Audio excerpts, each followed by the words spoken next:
Why people buy the Harbor Freight Chicago Electric flux wire welder? It makes the ugliest welds in the world, but this is the reason that people buy it. So let me just show you real quick. So you plug it in, you connect the ground, and here you go.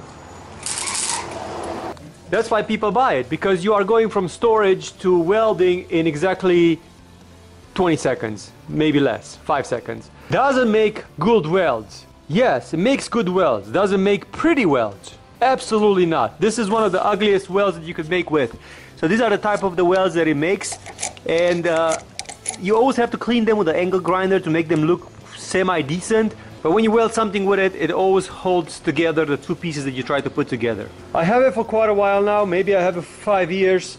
The fan is working. All the stuff inside is working.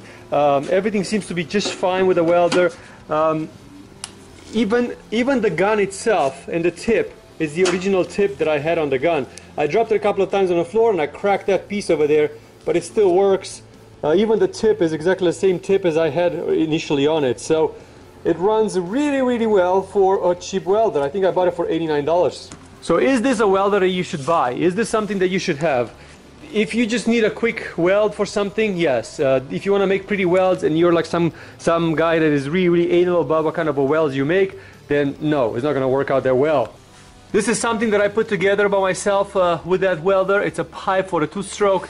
And as you can see, I had to grind the welds a little bit to make them a little bit prettier, but it still looks really, really nice. So the welds are pretty nice welds. They're not super disgusting, but really, to be very honest with you, I don't care how they look like. All I wanted is something that is going to hold the things together, and the pipe guard is rock solid.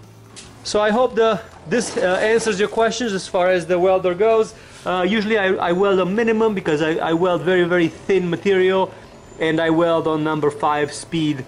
And I get the rolls online from all kinds of sources, so that's where I get my welder material from. Seems to be working really, really well for me, so I have no complaints. Thanks for watching. I hope this video explains to you how this particular thing works.